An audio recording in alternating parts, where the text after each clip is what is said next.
The young and the restless spoilers shock in the heart of Genoa City. A storm was brewing, one that began not with thunder or lightning, but with a secret too heavy to be buried. Amanda had lived in silence for years, guarding her truth like a broken relic she dared not share. Her daughter, a beautiful girl with sharp, soulful eyes, had been the center of Amanda's quiet world. No one knew of the child's existence, not even the man whose blood ran through the child's veins, Devon. For so long, Amanda had believed she was doing the right thing by keeping the secret, by building a life where complications and old wounds could not reach her or her daughter. But secrets in Genoa City always had a way of surfacing when least expected, and when Devon finally learned the truth, the consequences were immediate and catastrophic. Devon had not anticipated the wave of emotion that washed over him upon learning that he had a child, a daughter, no less. It wasn't just shock or awe, it was a deep, bone-aching ache of lost time, of years wasted in ignorance. The revelation happened in the most intimate of moments, Amanda standing before him with tears in her eyes, her voice trembling as she spoke the words that would change both of their lives forever.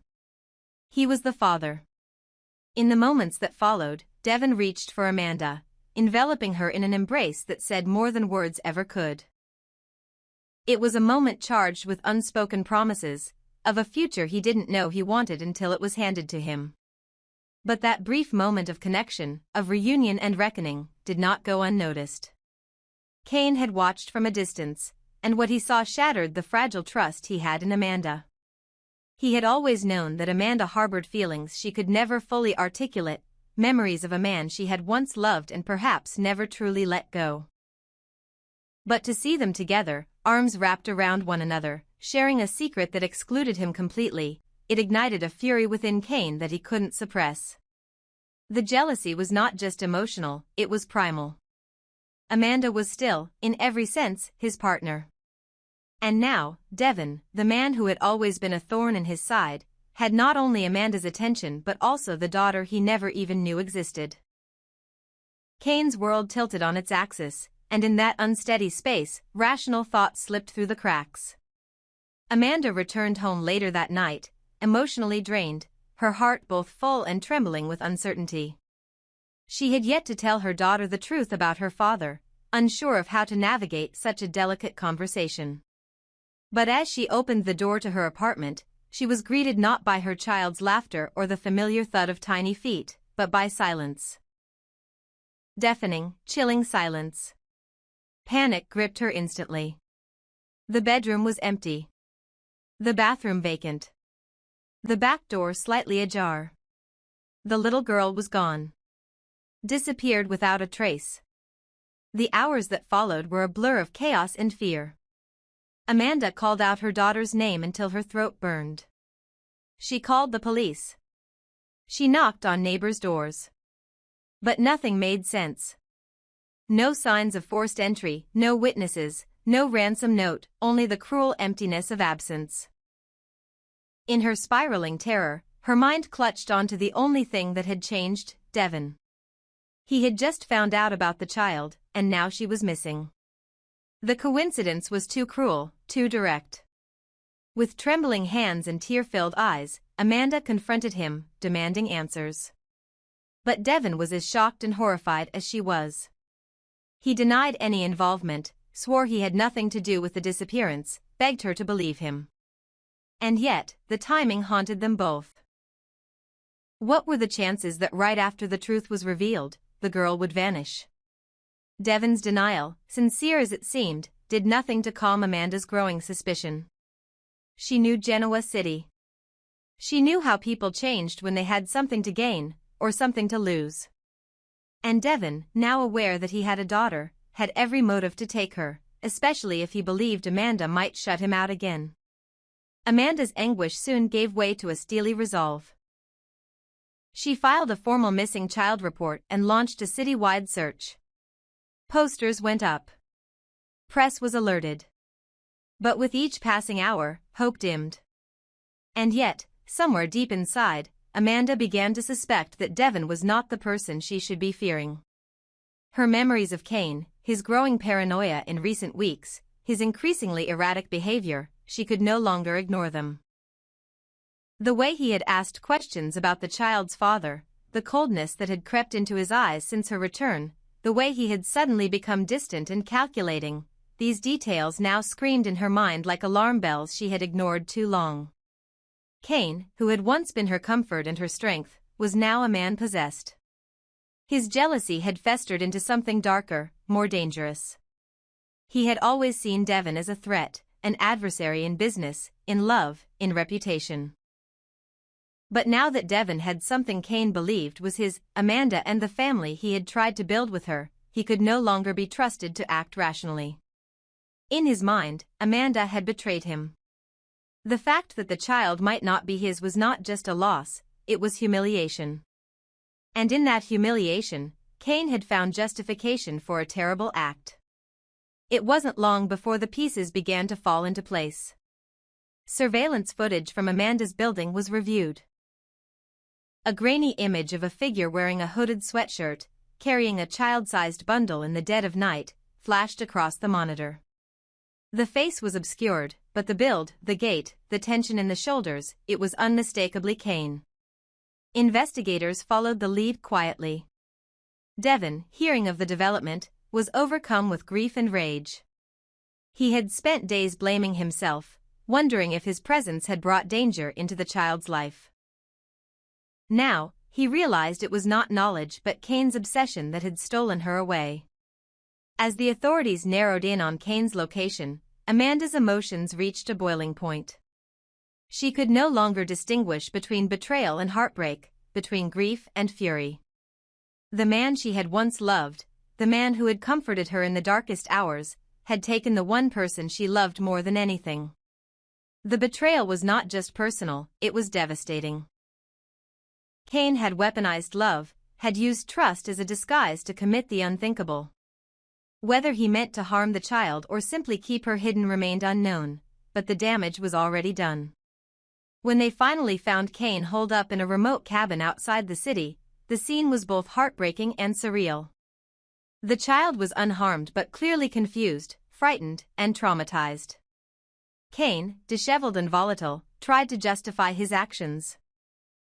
He insisted he had only taken the child to protect her, to keep her from being caught in the crossfire of a custody battle that hadn't even begun.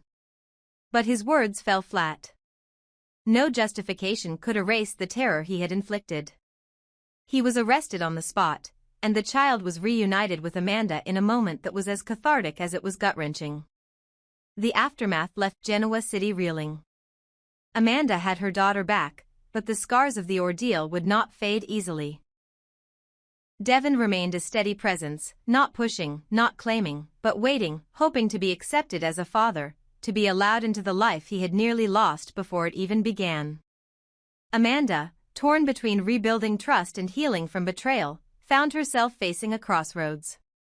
And Cain, once a man of ambition and charm, now faced charges that would almost certainly end his freedom and any future he imagined with Amanda. In the shadows of this unraveling, the city whispered. Secrets had surfaced, loyalties had crumbled, and love had been tested beyond its breaking point. Yet amid the chaos, one truth remained clear: in Genoa City, no lie stays buried forever, and every betrayal demands its reckoning.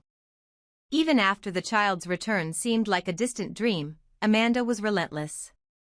Her panic had mutated into raw desperation, pushing her to plaster every wall, every digital thread, every press outlet with one question echoing across Genoa City. Have you seen this child?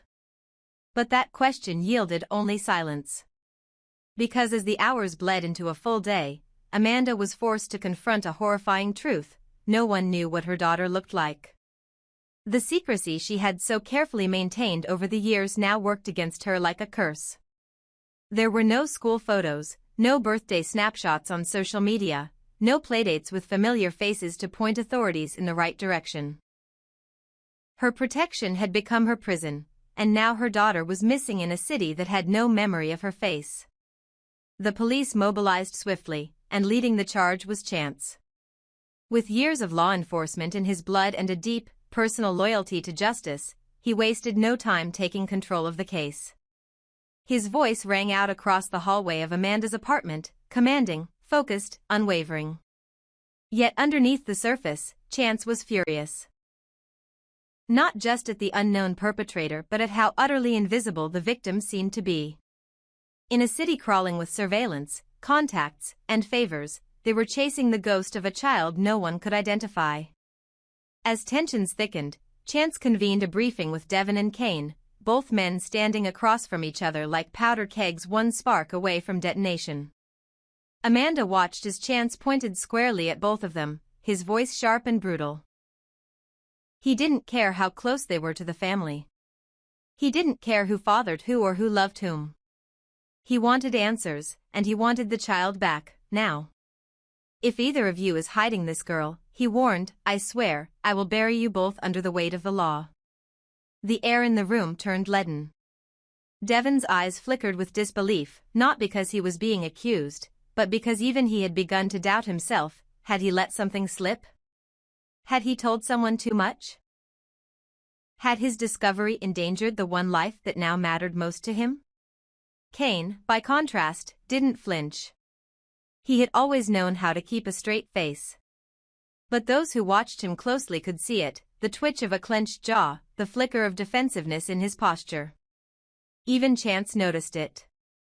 And while there was no proof, no confession, and certainly no witness, the weight of suspicion began to lean subtly in one direction.